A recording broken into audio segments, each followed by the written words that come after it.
La cruz de Cristo fue negra, porque allí Jesús clavó todos nuestros pecados. La cruz de Cristo fue roja, porque fue bañada con la sangre de Jesús. La sangre que bañó la cruz la hizo roja, pero también la cruz de Cristo, dijo, fue verde, porque el verde quiere decir esperanza. Y los pecados que cargó el Señor, bañados luego con la sangre del Señor Jesús, traería gran esperanza a la raza humana. Personalmente he visto a más de una familia entristecida.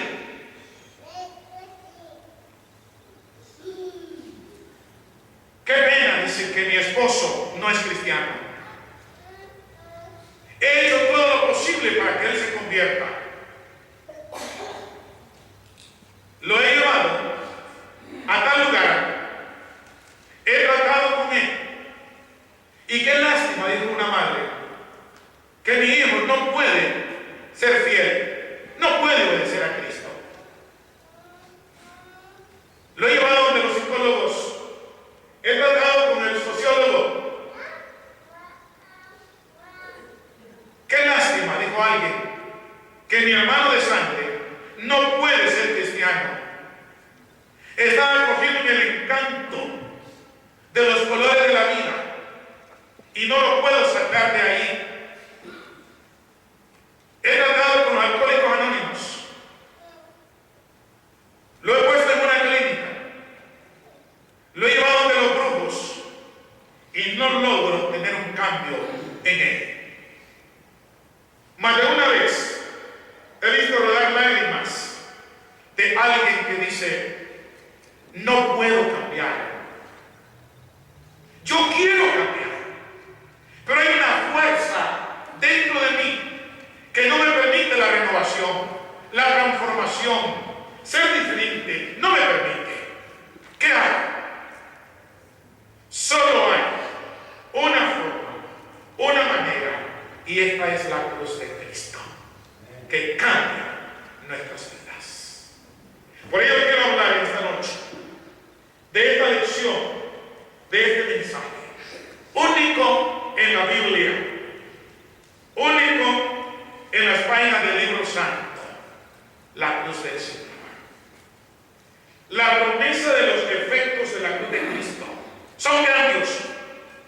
En primer lugar, veamos esas promesas desde el Antiguo Testamento de los grandes beneficios que traería la crucifixión del Señor Jesús. La cruz siempre fue emblema de martirio, de dolor.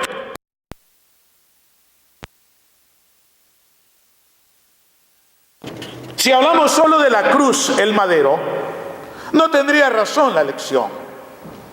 Pero también quiero decirle que un Cristo sin ir a la cruz no valdría nada. Y una cruz sin Cristo, mucho menos. El valor entonces está no en el madero, sino en el que fue al madero. Y de eso quiero que veamos grandes promesas. Desde el Antiguo Testamento, usted puede encontrar conmigo Isaías capítulo 53. En mi versión, en esta otra versión, voy a leer el versículo 11. Isaías 53, el capítulo, versículo 11. Dice, mi siervo traerá una posición de justos a muchos, y él mismo cargará los errores de ellos. Mi siervo va a traer a una posición de justos a muchas personas. Le va a transformar de una vida de injusticia a una vida de justicia, de una vida errónea a una vida positiva, de una vida común, natural, a una vida extraordinaria, a una vida espiritual. Y dice y Él mismo cargará con sus errores, con sus culpas, con sus pecados. Hablando de Cristo en la cruz. Lucas capítulo 4, versículo 18. Lucas escribe donde el Señor mismo dijo: por cuanto me ha ungido para dar buenas nuevas a los pobres, me ha enviado a sanar a los quebrantados de corazón, a pregonar libertad a los cautivos y vista a los ciegos, a poner en libertad a los oprimidos. Las dolencias, angustias serían sanadas a través de Cristo, donde se toman figuras conocidas por los lectores de la Biblia, los oyentes, la audiencia de Jesús, para decirles todas sus enfermedades, las compara con pobreza, con un cautiverio, con dolor de corazón. Las compara el Señor con una ceguera aplastante. Y que todo eso trasladado a la vida espiritual trae mucha angustia al pueblo, a la gente. Y que Él traía la salud, el bienestar, el ofrecimiento para una vida distinta, cambiada, transformada. Como se escribió a los hebreos en el capítulo 2, propiamente el versículo 10, que habiendo de llevar muchos hijos a la gloria, Jesús tomaría cuerpo como el humano, que tomaría forma de hombre y que vendría a este mundo y que haría una obra extraordinaria, oiga, para traer a muchos hijos a la gloria, sacarlo de la esclavitud para llevarlos a lugares honoríficos, trasladando el reino de las tinieblas al reino del amado Hijo, trayendo a personas desvalorizadas y poniéndolas en gloria. Que esta obra la haría Jesús. Y cuando vamos a Juan capítulo 3, podemos leer nosotros dos versículos, el 14 y el 15. Y así como levantó Moisés la serpiente en el desierto, así es necesario que el Hijo del Hombre sea levantado, para que todo aquel que en Él creyere no fuese condenado o fuese salvo. Moisés, en un momento crucial del pueblo, en rebeldía, en desobediencia, dice la Biblia que las serpientes estaban haciendo mortandad de israelitas. Y luego Moisés se inclina a Dios y dice: Señor, ¿qué hacemos? Pero ya Dios dice: bueno, levanta entonces ahí un asta y una serpiente en él, una serpiente de bronce.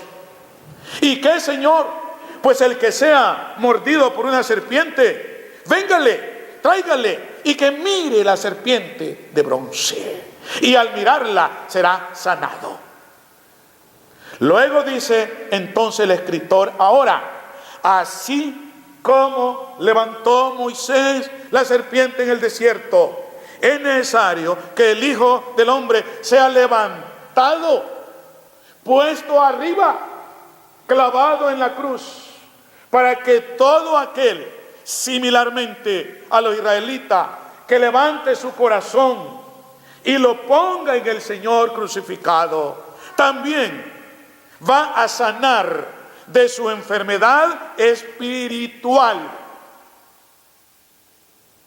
Las promesas son grandiosas en las páginas de la Biblia muy grandiosas, en gran manera.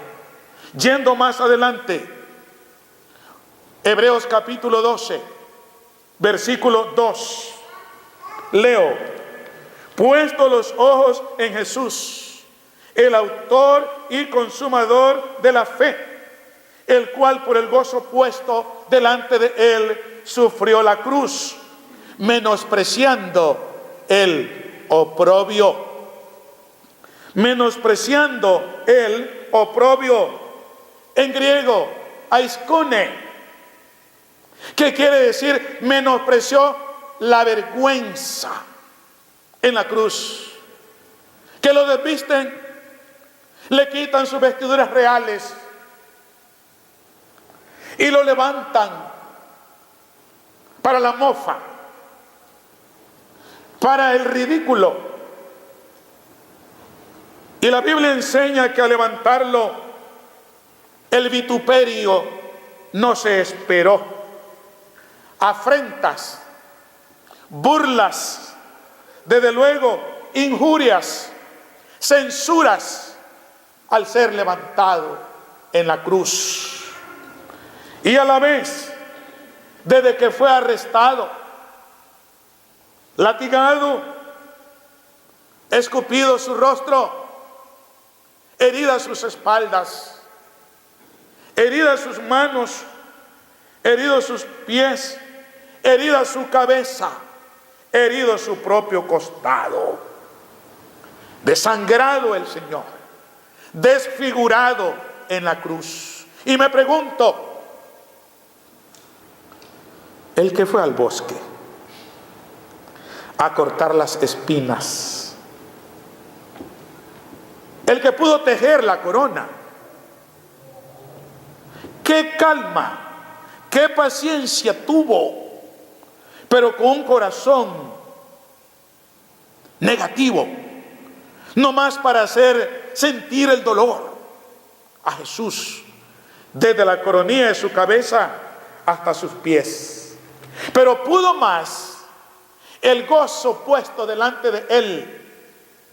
Cuando Jesús va a la cruz, miraba millones y millones de almas convertidas, transformadas, renovadas, cambiadas, y eso lo llevó a ir a la cruz con gozo, viendo hacia adelante. Tuvo más fuerza el amor del Señor que el dolor de los clavos, que el dolor de la corona en su cabeza. Tuvo más fuerza el amarnos y el vernos cambiado y transformado que sus propias heridas. Porque ahí estaba el Señor trayendo abundancia de bendición y vida eterna. En la cruz el Señor estaba construyendo nuestra propia vida, nuestra propia felicidad, nuestra propia paz. Pasó por la cruz y por los dolores del Señor. Entonces me pregunto, ¿cómo inicia el cambio en una persona? ¿Cómo se inicia el cambio en la vida de alguien para que se convierta al Señor? Vayan aquí entonces alguna idea rápidamente, con una profunda reflexión. Habría de comenzarse con una reflexión honda en lo ocurrido en la cruz. Y alguien debería preguntarse, ¿por qué tanto sufrimiento aceptado por Jesús? ¿Sabe por qué? ¿Por qué tanto sufrimiento? Para traernos gran consuelo a nosotros. Allí debería comenzar la reflexión. ¿Por qué aceptó tanto sufrimiento el Señor? ¿Sabe? La respuesta: para traernos mucho consuelo. ¿Y por qué tan grande amor a la raza perdida, a los pecadores? ¿Por qué tanto amor? ¿Sabe para qué? para enseñarme a amarlo a Él. Como dijo Juan, nosotros le amamos a Él porque Él nos amó primero. Allí comienza la transformación. En esta honda reflexión, ¿por qué lo entregó todo y aún su propia vida? ¿Sabe por qué? Porque todo lo que Él entregó, su propia vida, era el precio que estaba pagando de lo que valemos nosotros, lo que vale su alma, nuestras almas. Vale la vida y la sangre de Jesús en la cruz. Ahí comienza el cambio, en esta reflexión de por qué Jesús va a la cruz. ¿Por qué tan gran sacrificio? ¿Por qué tan grande ese sacrificio? ¿Por qué hubo de ser tan grande ese sacrificio? Muerte y muerte de cruz. Porque así de grande y terrible es el pecado en el alma del ser humano. Para el pecado tan terrible que nos separa de Dios, que nos separa del cielo, que nos roba la paz, que nos arrebata la comunión eterna con Dios, tenía que ser tan grande también el sacrificio de Cristo. Y la reflexión debería de concluir en este pensamiento: si Cristo hizo eso por mí, corresponderle es lo menos que yo puedo hacer.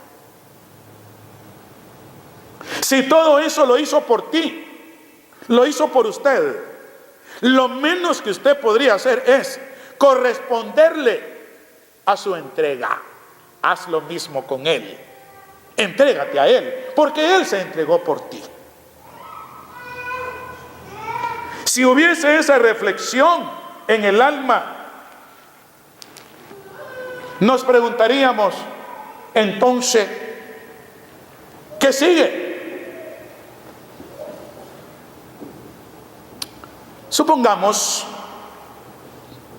que tenemos una mascota, un gato, y el gato tiene hambre, pero la única comida que tiene es un hueso.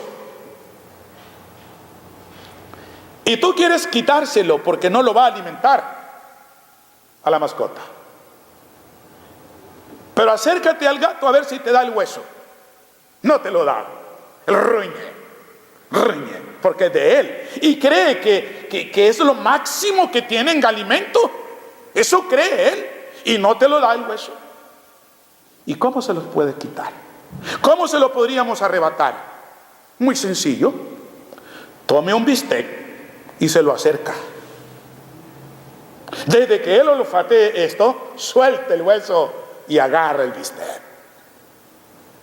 Seguro es lo que estoy diciendo. En la raza humana, el hombre cree que el estilo de vida que está viviendo, que es lo máximo, y no quiere soltarlo, no quiere dejarlo. Cree que ahí está su tesoro.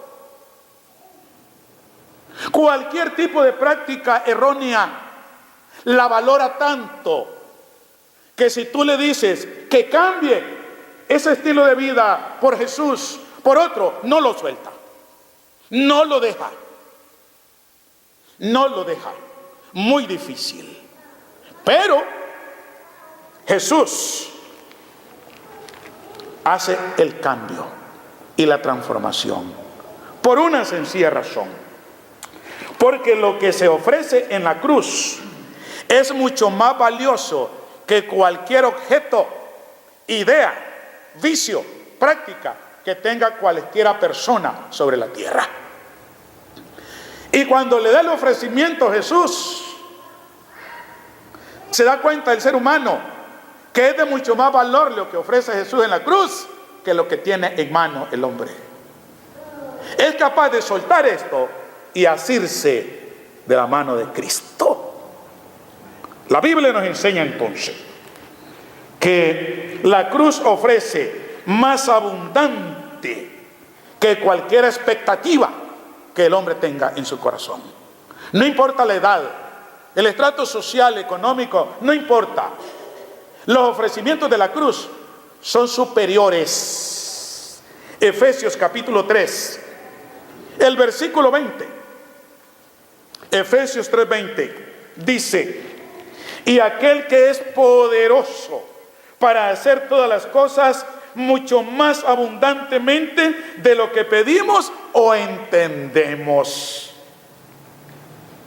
Dios en Cristo es capaz de darnos, de entregarnos, de hacernos mucho más abundante de lo que es nuestra expectativa. Nuestra mente es finita. No tiene el alcance de valorar rápidamente, así por así, la grandeza de Dios. Pero si vamos a la Escritura, nos damos cuenta que nos dice que Dios es capaz de darnos y ofrecernos mucho más de lo que son nuestras expectativas. Alguien llega y presenta su currículum a una empresa porque quiere ser empleado por ella y le preguntan: ¿y cuál es su expectativa de salario? Y ahí pone tantos dólares mensual o quincenal. Pone su propia expectativa. Y la empresa quisiera pagarle menos que esa expectativa. Y Jesús le ofrece más que la expectativa que el hombre tiene. Mucho más. No se imagina más y más. Nos alegramos mucho. Yo me alegro cuando alguien de mis familiares cumple años.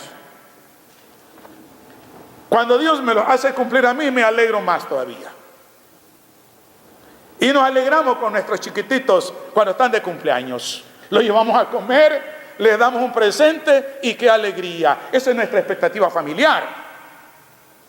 Pero la expectativa de Cristo en la cruz es mayor.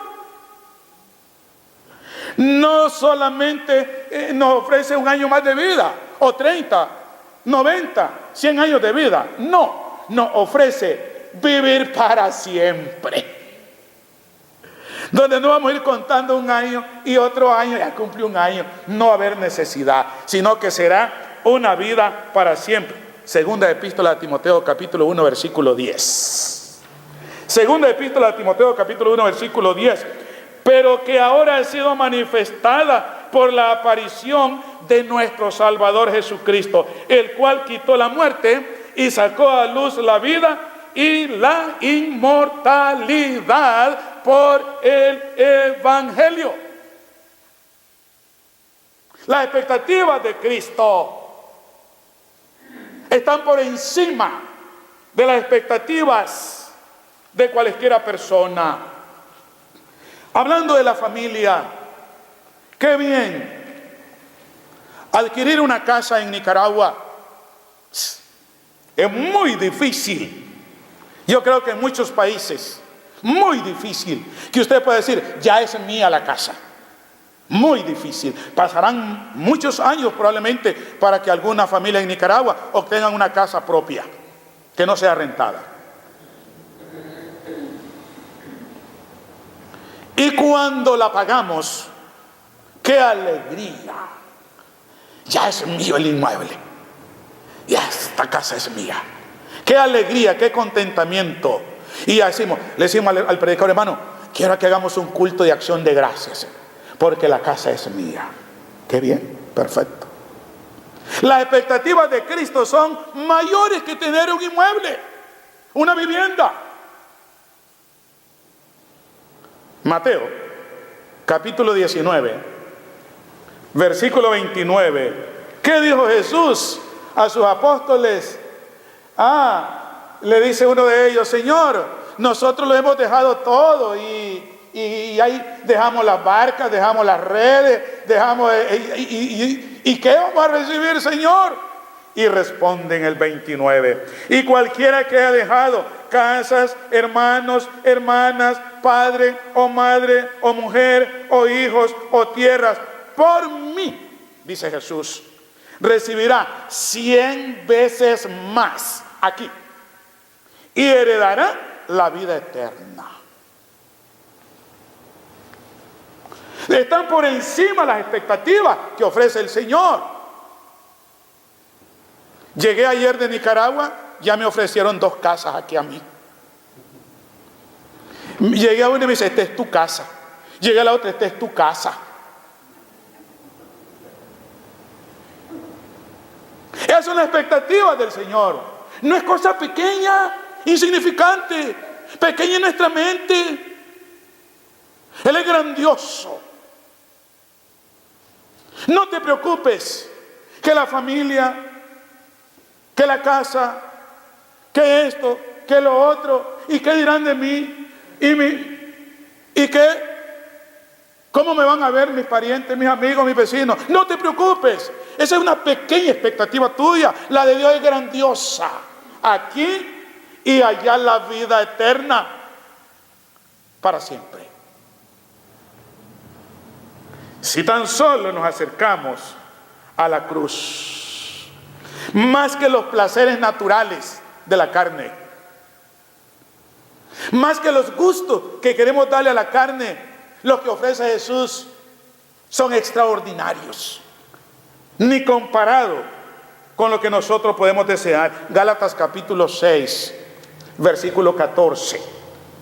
Dice San Pablo: por mi parte, si de algo presumo, es de Cristo crucificado, y Dios me libre de aspirar otra cosa. En la cruz de Cristo, el mundo ha muerto para mí y yo para el mundo.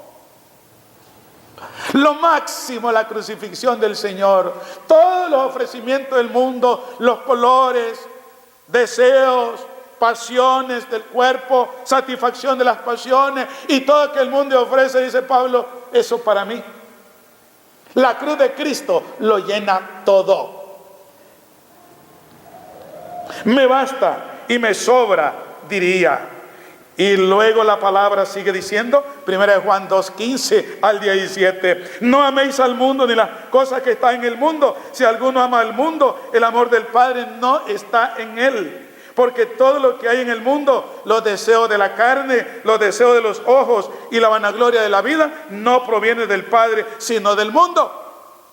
Y el mundo pasa y sus deseos pasan, pero el que hace la voluntad de Dios permanece para siempre. Por tanto, la evidencia de la cruz de Cristo nos arrebata todo desconocimiento y nos lleva a un razonamiento lógico, y más que lógico, genuino. El mundo me ha arrebatado mi paz. El mundo me ha arrebatado a mi familia. El mundo me ha arrebatado mi economía. Lo más precioso de mi vida, el mundo lo arrebata, te lo quita. No te ofrece. Lo que te ofrece es a cambio de tu propia destrucción, nuestra propia destrucción. Y cuando uno está frente a la cruz de Cristo, en realidad dice que el mundo más bien ha arrebatado lo mío y Cristo me ofrece lo de Él, que es mejor. La mejor decisión, me quedo con Cristo. Por último, quiero decir, el testimonio de la cruz de Cristo, es decir, el testimonio de aquellos que han sido tocados y han sido cambiados por el Señor. Que la palabra ahondó en su mente, en su vida, en su corazón. Fueron tocadas sus decisiones, su voluntad, e hicieron la voluntad del Señor. El testimonio de ellos es grandioso. 3 grandes testimonios. Primero, el de Juan. Juan el apóstol. Cuando usted va a la Biblia, nos damos cuenta claramente. Jesús se dispone a ir a Jerusalén y le dice a sus discípulos: oye, vamos a pasar por Samaria. Váyanse ustedes adelante y hacen el preparativo por donde yo voy a quedarme. Ahí nos vamos a quedar. Y se van 2 de ellos y le dice a alguna familia samaritana, el maestro dice que, ¿cómo que el maestro? Si va para Jerusalén, que vaya donde él quiera. Y vuelve Juan y el otro discípulo y le dice, Señor, ¿sabe qué dijeron los samaritanos? Que no. ¿Por qué no pedimos a Dios como lo hizo Elías, que descienda fuego del cielo y lo funda a ellos? ¿Cómo se les apodó? Hijos del trueno. ¿Qué es el trueno? Pues un rayo. ¿Y qué? Pues una energía que destruye. Y le dice Jesús, ¿no sabéis de qué espíritu sois? ¿No sabes que el Hijo del Hombre ha venido a salvar lo que se ha perdido? Tiempo después, oímos a Juan, leemos de Juan y dice, hijitos, amaos los unos a los otros, porque Dios es amor. Clase de cambio, de transformación del hijo del trueno, el destructor, ahora el predicador del amor. Un gran testimonio del cambio que hace la cruz de Cristo en la vida de las personas. ¿Y qué podemos decir acerca de alguien más en este mismo orden de cosas? ¿Qué más podemos agregar? Hechos capítulo 19, versículo 18 y 19. Dice, y muchos de los que habían creído venían confesando y dando cuenta de sus hechos. Asimismo, muchos de los que habían practicado la magia trajeron los libros y los quemaron delante de todos, y hecha la cuenta de su precio, hallaron que era 50,000 piezas de plata. ¿Quiénes practicaban la magia? Hechicería. Se convierten al Señor a través de la crucifixión de Él. Y ya en este estado vienen y dicen, muestra de que hemos cambiado, que Jesús nos ha transformado. No queremos seguir trabajando en este mismo oficio. El Señor nos ha cambiado. Muestra de ello es, aquí están los libros, toda la literatura va al fogón, va a las llamas, va al fuego, va a la destrucción. Jesús la ha destruido en nuestros corazones. Ese es cambio, esa es transformación. Solo la cruz de Cristo lo hace. Son testimonios vividos por individuos, personas. ¿Qué de San Pablo ahora y antes Saulo de Tarso?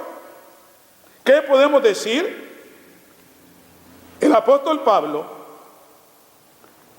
no se sentía digno de la vida cristiana, de la vida espiritual. No se sentía digno de ser apóstol de Jesucristo. Y dice, porque yo soy el más pequeño de los apóstoles, que no soy digno de ser llamado apóstol, porque perseguí a la iglesia de Dios. 1 Corintios 15:9. No soy digno. Yo perseguí a la iglesia de Dios. Tenía autoridad, las máximas autoridades, para capturar, para perseguir, para encarcelar, para hacerlo blasfemar contra este nombre y este camino. Saulo de Tarso. El mismo Saulo de Tarso, Gálatas 2:20. Con Cristo estoy juntamente crucificado, y ya no vivo yo, mas vive Cristo en mí. Y lo que ahora vivo en la carne, lo vivo en la fe del Hijo de Dios, que se entregó a sí mismo por mí, dice el apóstol. Ya lo de la carne no me interesa. Eso ya quedó atrás. Ahora la vida que vivo, la vivo en Cristo Jesús. Mis derechos se los entregué a Él. Ahora yo vivo por Él. Ese es un cambio, esa es transformación, esa es renovación. Y escribe 1 Corintios 5:14, y por todos murió, para que los que viven ya no vivan para sí, sino para aquel que murió y resucitó por ellos. Esto debería de ser muy, pero muy acogido en esta noche. El que murió en la cruz resucitó para darme la vida eterna. Lo entregó todo por mí. Y aun estando nosotros muertos en pecado, nos dio vida juntamente con Cristo. Y juntamente con Él nos resucitó y nos hizo sentar en lugares celestiales en Cristo Jesús. Efesios 2, versículos 5 y 6. Tan agradecidos los efesios, agradecidos los gálatas, agradecidos San Pablo. Y esta escritura sirve de testimonio. Hebreos 8:12, la promesa: porque seré propicio a su injusticia, dijo el Señor, y nunca más me acordaré de sus pecados y de sus iniquidades. La cruz que cambia nuestras vidas. No vamos a encontrar este cambio en ninguna organización, en ninguna organización benévola, en ningún centro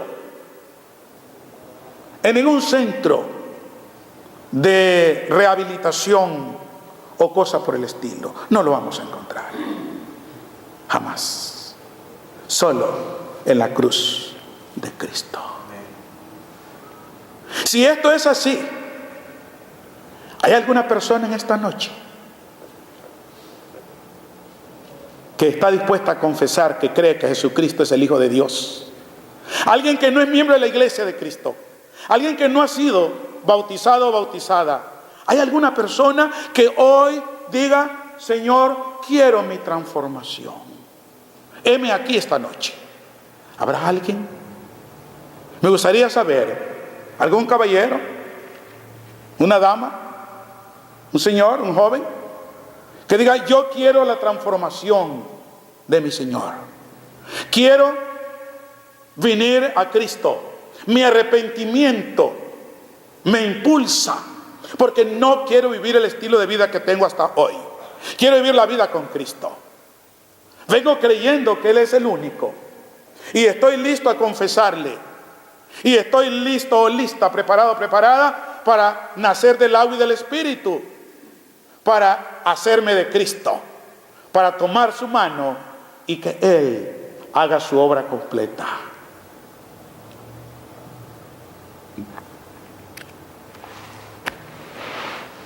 En mi país, las autoridades están aumentando el gremio de policías. ¿Sabe por qué? Porque aumenta la delincuencia. El ejército está creciendo.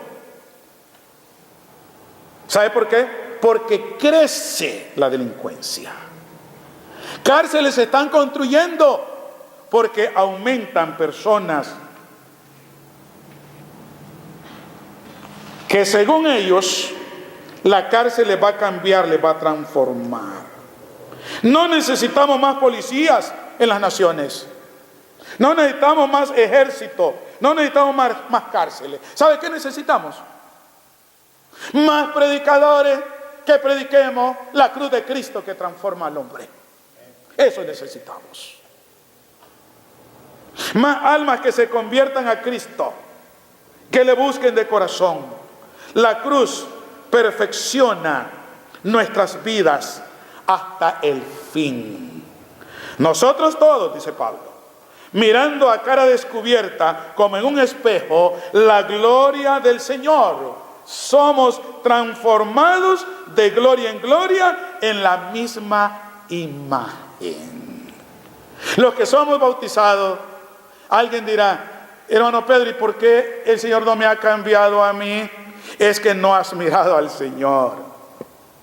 Si comienzas a verle al Señor, a entregar tu vida y vivir en Él, tu imagen se va transformando similarmente en la de Cristo. Mi personalidad se va pareciendo cada día a Cristo y me examino todos los días al amanecer o al anochecer o en cualquier momento. ¿Me parezco ahora más a Cristo que ayer? Y si la respuesta es no, hombre, estás más feo, debo de preocuparme entonces. Debo de preocuparme. Debe haber un avance en nuestra vida espiritual. Mejor. La vida de hoy mejor que la de ayer. Y la de mañana mejor que la de hoy. Ese es el cambio, la transformación. Vamos a cantar. Hay una alabanza que algunos de los hermanos tienen preparada para que cantemos. Si alguien hoy quiere tomar una decisión, de los amigos, las visitas, y dice, ayúdenme, quiero entender mejor cómo es esa transformación. Venga, indíquenos y le vamos a ayudar mejor todavía cómo es la transformación. Pero vamos a cantar.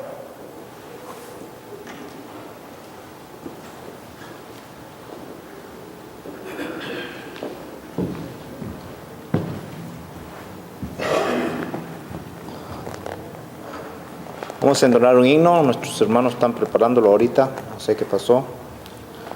Pero gracias a nuestro Dios, nuestro Padre Celestial, que nos trajo a este lugar a escuchar la palabra de Dios y que estemos llenos de bendiciones, hermano. Cualquiera.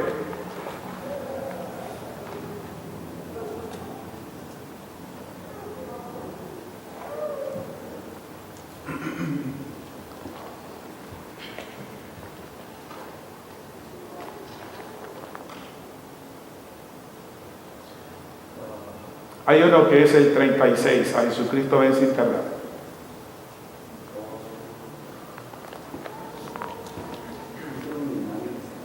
Ok, cantemos con los finales. Los invito a que se pongan de pie, hermanos, para entonar este himno. Si alguna persona, alguien quiere pasar al frente, la invitación sigue en pie. Número 36. Pecador, ven al dulce Jesús, y feliz para siempre será, si en verdad le quisieres tener. Al divino Señor hallarás. Ven a Él.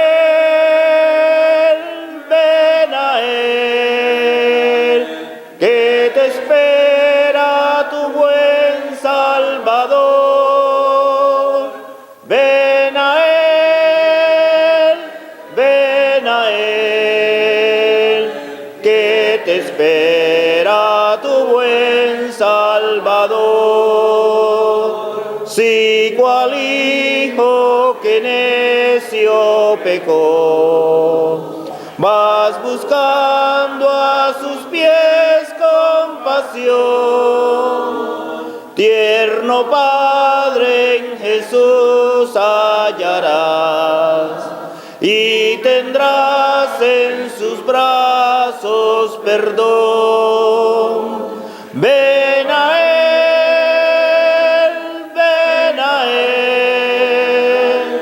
que te espera tu buen Salvador.